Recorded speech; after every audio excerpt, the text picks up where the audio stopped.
You have one precious life. How will you make your money work for you? It's time for Sage Money Conversations, where your financial happiness and confidence are always the subject. Here's your host, certified financial planner, Barbara Norman. Hello, and welcome to Sage Money Conversations. I'm your host, Barbara Norman, and today Danielle Barger and I are talking about, we're talking about relationships, but not the warm and fuzzy aspects of it. We're going to talk about more fun things like tax, legal, and emotional ramifications for all the various kinds of partnerships we decide to share. And boy, the options are endless when you look about married, not married, LGBTQ, your kids, my kids. Oh my gosh. Solving for all the problems and needs can look a lot like trying to solve a Rubik's Cube. You get one side all lined up, you flip it over, and all the other sides are messed up too. So it's a lot to unpack, and I'm thankful that we have someone as brilliant as Danielle helping us out. Danielle holds degrees from USC, UCLA, and Thomas Jefferson School of Law. She's a certified specialist in estate planning, and she owns her own estate planning firm here in San Diego. As always, if you want to learn more, you can go to my website, Sage Path Solutions, and click on the Learning tab, or you can set up a conversation and we can talk about how you can create a financial plan that brings joy and purpose to your life as well. Danielle, welcome. Danielle, I am so intrigued with your background because, like you said, families come today in all shapes and sizes. We're not just that nuclear family of a mom and a dad and kids anymore. Some of us have spouses, some of us have partners and we're not married. We have kids, we have children, either adult children or young children that we're trying to combine for. And then we get into the needs of the LGBT community. We've got pets. I mean, we've got things all over the map.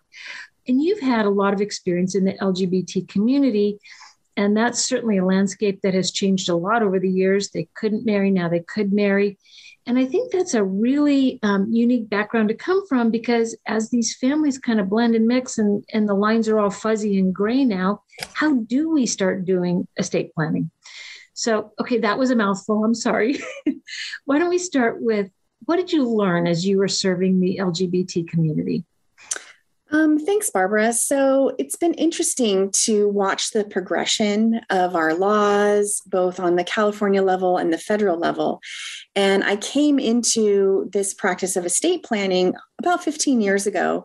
And at that time, I was able to see how same gender clients could not marry. They could only become registered domestic partners. Then we turned to a time when they could marry. Then there was a time when they couldn't for a while, and then back again. And so that evolution has really allowed me to see the different nuances that the different time in our history has allowed, and take that information that I've learned and apply it to everyone else. Because some of the principles that were first and foremost in planning for same-gender couples, such as registered domestic partnerships, are also now available to anybody. And so they have different tax and legal consequences that I can then apply what I've learned to that community to everyone else and broaden my scope. So let's play with that a little bit, because as I talk to people who have been divorced or widowed, a lot of them are like, I am never getting married again. And so I love that you're coming up with, well, it's not unique, but I love how you're finding those alternatives to marriage and making them work. So talk about what that would look like for anybody, husband, husband, wife, wife, or male, female, or gender neutral. Yeah. And so it's interesting to see, because I've had my share of clients that went through a horrible divorce and they never want to get married again. And that term marriage has a stigma that they just don't want to touch. And they might have an asset that could really benefit from some of the advantages that marriage gets them. So let me tell you what it might look like for somebody that could take advantage of some of these principles that I was just mentioning in the LGBT community. Let's say that you have a female and she's been married before and she just doesn't want to get married again, but she's in a long-term committed relationship. Mm-hmm. And she's in that relationship with her partner. Let's say it's a man, and they plan to be together for the rest of their lives. Well, when she dies and leaves assets to him, in particular, let's say your standard home here in San Diego, California, If they're not married to each other, the property taxes will be reassessed. And if you think back, maybe she got that property in the 70s and she bought it with her ex-husband. She got to keep it in the divorce. She wants to allow her new partner to live in it. But if they're not married, then it's going to be reassessed. Well, that's where something like a registered domestic partnership could come in, because it's got some of the characterization of a marriage, but it doesn't have that mental block that maybe that client doesn't want. Mm-hmm. And it's interesting because previously only same-sex couples could get registered domestic partnerships, or they could do it if they were opposite sex clients, but they had to be over a certain age threshold. Those thresholds had been removed now. And so you might have two 50-year-olds that are both men or man and women, and they would qualify now. And so depending on what the goal is that the person is trying to accomplish, we might be able to look at some of those other legal options to solve their tax issue. So tell me a little bit, what is the difference between a registered domestic partner and actually physically getting married? They're both a piece of paper. They're both a piece of paper. Logistically, marriage tends to come with a wedding ceremony. You have a marriage license and then it's filed. Whereas a registered domestic partnership is something that's done on a state level and it's registered through the Secretary of State. Now, in practice, what is the difference? Well, it depends. In practice, in the state of California, a registered domestic partnership is really just about the same thing as a marriage here in California. But on a federal level is where you're going to see the differences. So you know how when you file your tax returns, you're going to file a federal and a state return, right? Mm-hmm. And that's because there's different rules and different sets of things that you need to look into. It's the same kind of thing when we're dealing with registered domestic partners. That's a California thing, whereas marriage is like a federal thing. And so the end result when you're sitting here in California doesn't really have a lot of differences. However, the end result when we're looking on a federal level might. For example, if a married couple in any state in the United States passes away, there's not going to be any estate tax due on the first death for anything that passes to the spouse. That's not going to be the case when we're dealing with registered domestic partnerships, but it is for marriage. And so you can almost put together a graph of, okay, the income tax differences, the differences as opposed to beneficiary designations, and you can pick and choose what's important to you, and then the legal designation will follow that. Got it. So if I'm concerned about leaving my house to my partner and I want them to live in it, I don't want the property taxes to go up, that's one issue. If I look at my federal tax returns, married filing jointly, married filing singly, which one makes sense for both of us? And that's a graph all by itself. Yes. And then we talk about, too, when you go to sell a house, right? If you're registered domestic partners, do you both get that $250,000 exemption? And it depends. Exactly. And so it's really interesting to look at those differences. And I find in particular that some of those differences are more prevalent when I have two women together versus two men together. And I say that because a lot of times there'll be an age discrepancy between spouses. And I would say that it's more likely to be more pronounced when we have two men and less likely when we have two women. And so if what I'm looking at is, well, how are the income tax differences going to vary versus what's going to happen when they pass away? That's a huge variable that will affect my analysis going forward. Okay, so we have to look at property taxes, we have to look at estate taxes, we have to look at income taxes. So really, do taxes guide our documents, whether we're registered domestic partners or getting married? I guess they do, don't they? A lot of times it does. So on August 8th of 2008 was a time when same-sex couples could get married again. And I distinctly remember getting a number of calls in the months that followed from clients saying, should I get married?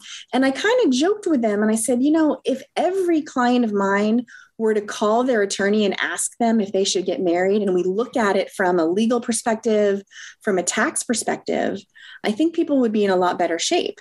And so people don't do that generally. It's much more of an emotional decision. But when I'm talking to people, in particular, long-term couples that are neither married nor registered domestic partners, I'm saying, we should really look at changing to being married or changing to being registered. And I don't try and just marry people willy-nilly, but it is a factor that I would encourage people to look at. So let me ask you this. If there's a split down the road, married versus registered domestic partner, what are the legal differences in the two of them? Well, that's really interesting because when registered domestic partners get divorced, they go through the exact same kind of divorce as a married client. Really? So a number of people would be registered. And then once they were legally able to get married, then they would go and get married as well. Well, if they split up and they wanted to dissolve their relationship, they had to do both. They had to dissolve their registered domestic partnership and dissolve their divorce. And it was really important that those clients worked with a family law attorney that understood the difference, because I had a client that got a dissolution of their marriage, but they did not unwind their registered domestic partner. And so they had to go through the same thing all over again. Wow. So it really is the same because divorce is handled on a state level. And like I mentioned, California is really going to treat them the same. I can imagine doing a divorce twice in the same relationship. The same person, right? You get rid of them once and now you got to do it again. Luckily, the forms and everything did catch up. And so now you can do it all in one fell swoop as long as you check the right set of boxes when you do it. That's important to know. Yeah. Let's just say that someone doesn't even want to go through this process. Now we've got some estate planning issues. We've got issues, during our lifetimes and issues at death. So let's just say that, and we have this growing population of LATs, people living apart together. They're in long-term committed relationships, but for the sake of the adult children, maybe they don't want to combine their households. Maybe they don't want to combine their bank accounts, or maybe they do. Maybe they do want to combine it, but not get married. Now, what do we do? Well, most of those scenarios can be solved with legal documents. Okay. So the legal documents and taking a proactive approach to your own estate planning is going to be the best solution for anybody, whether you're husband and wife and 2.2 kids and a dog, or one of those LATs, because the default rules in place in California and all the states are pretty much in line with what you would expect to happen for a traditional family. But if you don't like that, you can, again, draft documents to make what you want to happen. Well, if you're in a relationship that doesn't have a legal foundation, like just a long-term committed relationship that you live together, you don't have any of those default rules that you can rely on. You've got to write your own. And you can write your own. And there's a lot of resources, attorneys, and everything to get to a very close place through those legal documents without getting married. For example, HIPAA is that Health Information Portability Act that came about almost 20 years ago. Mm-hmm. And what that did was made it illegal for physicians and medical systems to share health information with anybody without an authorization in writing.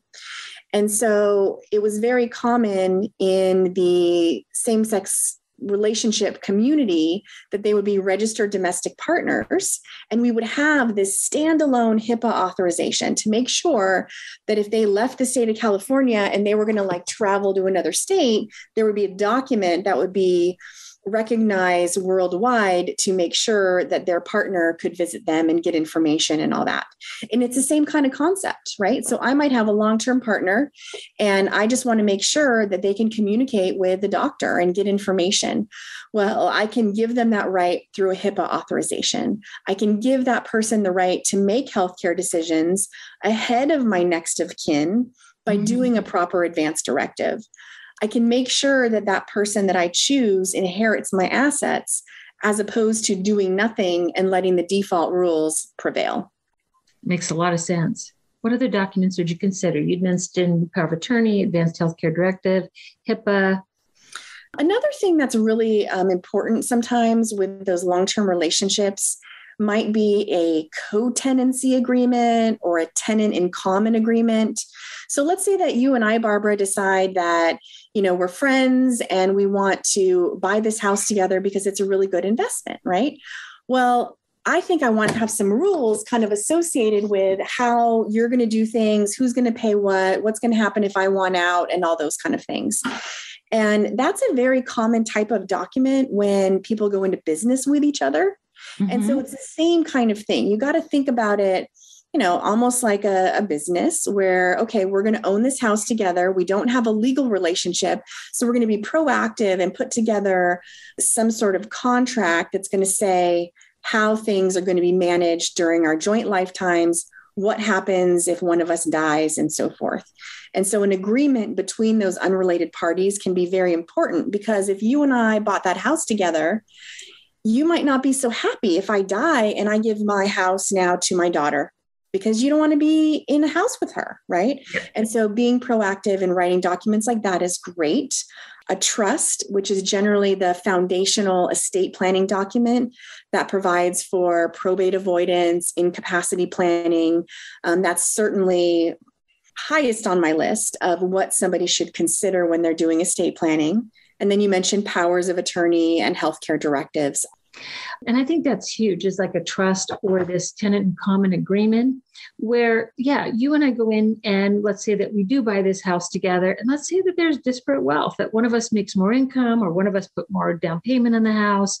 And how do all of those things get handled? Especially if, Danielle, like you said, you pass away first and maybe your daughter doesn't want to be in the house with me. I don't want to be in the house with her. She wants the house sold.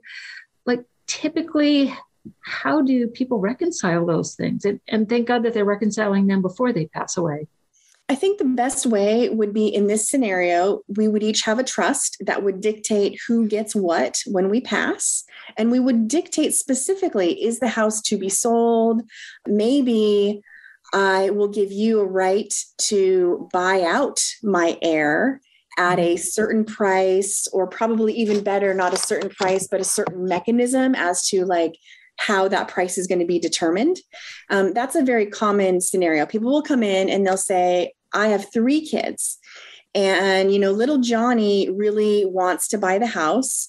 And they'll ask me, they'll say, Danielle, can you write a clause that Johnny gets to buy the house for X amount of dollars? Well, that never ends well, because inevitably the house is not worth that dollar amount, either high, low, whatever. What happens when the other 2 kids are not happy with that price? And so instead of setting specific rules, we generally will put something that's more of a guideline of, okay, Johnny can buy the house, but it's going to be at a price as determined by Joe, this person who's not related, or maybe they get 2 appraisals. What if Joe doesn't have all the money to buy out Johnny at this time? Well, can it be financed over time? And so thinking through all of those issues is what has to happen. And there's not a simple answer for everybody. It's going to really depend on what the client wants and how it's going to work for their scenario. How successful are you with getting people to come in and talk about all these things up front? I mean, I think that once I get them in a place where they can actually have the conversation and be aware that they need to have it, I think I'm pretty successful. It's getting them to pick up the phone that's always the problem. And a lot of times it's going to be the kid or the person who realizes it's going to be a hot mess when they die that's dragging them in there. And then we can explain, what's going to work and so forth. Yeah. I think too, another valuable tool, and I don't find that it's being talked about enough, is a Q-tip trust, the qualified terminal interest in property. And that to me is huge. If I'm married to someone and we have a house together, whether it's my first spouse, second spouse, partner, whoever, I want them to live in it. But at their death, I want that to pass to my children. So talk a little bit about those Q-tip trusts and what they do and don't do. So that is a great question. I love planning with those kind of trusts. Mm-hmm. To give you a good answer, I want to give you a bit of history to make it make sense. Okay. So most people that are even talking about estate planning might remember those old AB trusts. It was very common to get what's called an AB trust back in the 90s because the estate tax exemption was so low that people needed to divide the property into multiple pieces when the first one died to take advantage of estate taxation. And so a lot of people would have those old trusts, and that was great because it saved on taxes, but it had a nifty side effect. That nifty side effect was the piece of the trust that became irrevocable when somebody died would allow the surviving spouse to use that property, meaning live in the house. It would allow that spouse to have access to the principal if they needed it for their health, education, maintenance, and support. So it was a really good vehicle as well to make sure that the surviving spouse could use the money, but because it was irrevocable, they couldn't change the beneficiaries. Now, fast forward another 10 years, and those AB trusts kind of fell out of favor. And they fell out of favor because at that time, people weren't as worried about estate taxes. They were thinking more about capital gains. So we had a bit of a shift in the planning world where, we're not going to do an AB trust because it would require some administrative work when the first one died. So we just leave everything to the survivor. And then when the survivor dies, it goes to the kids. Well, that was all fine and dandy too, except for when the survivor who lived another 10 or 20 years maybe got remarried and took the opportunity to change the beneficiaries to somebody else, whether it be the new spouse, new stepkids, or what have you. And so what the Q-tip does is it kind of takes the pieces out of what we liked about that AB planning and got rid of some of the extra stuff. So now I can write a trust that says, if I pass away, everything goes in this trust to my husband. When I do that, my husband's entitled to the income off of that property. He can potentially live in it if it's the family home. He can use that money if he needs for caregivers to support him. But I know that he can't change the beneficiaries. And at the end of his life, whatever's left in that trust will go to my daughter. And I do that because my daughter is not his daughter. I too am in a blended family. And so I want to protect him. I love him. I want to protect my daughter as well. And so it's a way that you can get everything that you want in a nice legal manner and ensure that your heirs that you desire end up with the property. This is like one big, huge Rubik's Cube. It's like we have taxes, we have relationships, we have the interpersonal issues. We've got how do we protect our money from the next for the next generation and the next generation. You are just a gem because we need this kind of planning, and yet people aren't talking enough about it. I often hear people get intimidated by the idea of going to an attorney and having to pay for a trust. But oh my gosh, what the lack of a trust would do. You know, and I love to bring in talking about LegalZoom because LegalZoom is out there. It's a program that will ask people questions about what they want. And at the end of it, after you've gone through and you've selected all the various buttons, out comes a trust. So people will say, well, Danielle, I don't need you. Why do I need to spend the money with you when I can just do it on LegalZoom? And that's an excellent question. And I'll tell you that the answer is that you're not necessarily getting a trust from me. What you're getting is counseling so that you can think about all of those factors to help kind of solve the Rubik's Cube. Look, I can go on LegalZoom and I can draft a pretty good trust. But the reason that I can draft a pretty good trust is because I understand the difference between option A and option B and option C, right? And so it's really important that if you are going to do any of this kind of planning, you are using a professional. The number of LegalZoom specials that I've seen is pretty crazy, and they're never right. There's always something missing. Either they forgot about including children that they had later. I mean, I had a couple of doctors once that did a trust on LegalZoom, and they had 2 kids. But they only put 1 kid in because they thought that at the time when they only had the 1 child, the next child that was subsequently born would be automatically included. Well, it wasn't. Now, if they had selected the radio button on LegalZoom that says include future kids, they would have been. And so what that was doing was setting up that family for a future fight down the line because somebody was forgotten. I've seen trusts that are done and not signed. They're not signed correctly.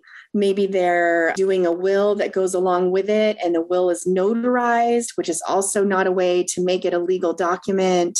There's so many shortcomings that everyone that I've seen has ended up costing the family more to fix the legal Zoom document than had they spent from the get-go to get it done properly. It's true. And then the service that you provide after the fact, I think I've had a couple now. This is interesting. I've delivered 2 life insurance policies to ex-wives because the trust said the new wife got the life insurance, but nobody told the insurance company. And the insurance company said, I'm sorry, we're legally contracted to give this to the ex-wife. And then I think the other issue too is getting the trust funded, getting it into changing the deed on the house to reflect the trust. I mean, those are not easy things to do. And yet part of the service that you guys provide.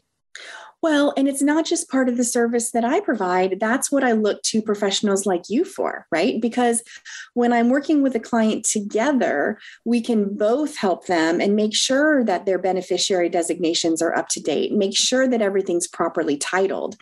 And so the clients that have a team of professionals to help them are going to get the best service, and financial advisors included, accountants, estate planning attorneys as well, because it's not just doing it in a vacuum. When you turn, one side of that Rubik's cube, the other side gets messed up, right? So you have to look at the whole picture. And that's why, again, you need a whole team to assist you. Well, and that doesn't happen enough in our planning world. And I think, Danielle, it's one of the things that I appreciate most about you is you do want to put the team around the table. And I find that advisors are reluctant to do that. And I don't get it. I don't understand why you can't have your CPA, your estate planning attorney, your financial planning attorney, even your property casualty agent, all around the same table, all on the same team. Because it's like you said, you change one side and it looks perfect and the other side gets messed up. And if we're not talking to each other, how does the client get served well? And so, how do you bring those people to the table? Well, I try and drag them in when I can, because a lot of times you mentioned clients are kind of wary to come see an attorney. They might be kind of nervous. Maybe the only previous experience with an attorney was when they got divorced and they don't want to think about that again. And so if I can bring the financial professional, the property casualty person to the table, they can jump in and they say, hey, don't forget to tell Danielle that, your adult child lives with you. Don't forget to tell her that your grandchild has special needs. What about that rental property that you have? Because clients get kind of nervous when they're talking about it, or they think, oh, she doesn't need to know that because it's not relevant. And so by bringing or dragging or getting all those people to the table, I can get all the information and then properly plan. And I think any estate attorney should hopefully have that same attitude where you're all invited and you can all bring some value to the table and work together as a team. This has been an absolutely amazing conversation. And I think my biggest takeaway from this is how you don't just do the estate planning, but it's almost like we want to pull Danielle into the picture while our relationship is developing, because we have to decide, are we going to live apart together? Are we going to do a registered domestic partnership? Are we going to get married? And I think just starting there and getting the marriage is a business. If we don't treat it like one, we're going to end up in an ugly lawsuit if it doesn't work out right, just like businesses end up in ugly lawsuits if they don't work out right. But I love how you're kind of going, from the inception, before you do anything, call. And how great of the LGBT community to say, should I get married? Exactly. And, real quick, those pets are also a big part of your family as well. Thank you. And so people are often concerned about their pets because they want to make sure if something happens, the pets can get out, they have food, they have water in the short term, but also in the long term as well. Do we have a pet insurance policy that we can transfer to the owner of the new pet? Do we need to send money to them because they're a tortoise that's going to live 80 years? Or is it just, the family dog that's easy and will go along with the children? So they're an important part of the family as well. And we do a lot of planning that's going to include them. Yeah, thank you for bringing up pets, because I wanted to ask you about that and I forgot. And how do we handle pets? Mm-hmm. It's not a separate trust, is it? There could be. There are people that do a separate pet trust. That's not really my preference. I feel like it can be handled in the main document. It's really going to come down to how much oversight the person wants, right? If I'm going to give you my 2 cats and a dog, and I'm just going to give you some money to make sure you've got enough money for them, that's just an easy gift. But if I'm concerned about how you're going to spend the money, you could do a pet trust that has some oversight. But frankly, I like to keep it simple. If I don't trust that the money I give you with my dog is going to stay for the dog's benefit, I just wouldn't give you the dog. So it's just kind of something that we can think about. And sometimes people say, I don't know who to give the pets to. I have a lot of resources about local organizations that will accept your pet and a donation so that they can live out their life either there at the facility or with the home to make sure that they're not put down. So there's a lot of options out there. Oh, that's lovely. I never heard that. Mm-hmm. Very good. Yeah. Danielle, if you are looking back at your career, what is like one thought that you want to leave our listeners with? That when in doubt, you should reach out to your professionals and ask where to get started. Because I feel like every case that went sideways or things that didn't work out could have been prevented if somebody was brought in sooner. And I love a call when I say, hey, you already have everything in place. You don't need to do anything else. And then I don't charge them for that, and they go about their business. And some of the mistakes that I see could have easily been prevented. So communicating with those professionals and not hesitating is what I would encourage for anybody. Yes. Yeah. Get the bones out and let us all look at them so we can deal with them. Exactly. And that's wise. That is really wise advice, because I understand the fastest growing part of the law right now is estate litigation. And it's siblings suing siblings because something wasn't put in writing. They misunderstood, had expectations. And so we just want to prevent that at all costs. We want to stay brothers and sisters and family. Well, exactly. And so having somebody like the attorney who was there once mom and dad have passed away and has some of the history, made sure everything was put in place, can communicate why certain things were done, that's yet another value to having that team, which LegalZoom's not going to be there to help support the fighting siblings after the fact. They're not. Danielle, thank you so much for all of the wisdom you brought to the table. I love how you actually brought in tax on a podcast and made that actually very easy, and all of the different aspects of how we put relationships together and navigate through them during life and at death. I just think you're the best. Thank you so much. Thank you so much. Advisory services are offered through Barbara J. Norman, LLC, an investment advisor in the states of California and Texas. The information contained herein should in no way be construed or interpreted as a solicitation to sell, nor an offer to sell advisory services to any residents of any state other than the state of California, or where otherwise legally permitted. All content is for information purposes only. It is not intended to provide any tax or legal advice or provide the basis for any financial decisions. The information contained in this material has been derived from sources believed to be reliable, but is not guaranteed as to accuracy and completeness and does not purport to be complete analysis of the materials discussed. The opinions expressed do not necessarily reflect those of SagePath Solutions and are subject to change without notice.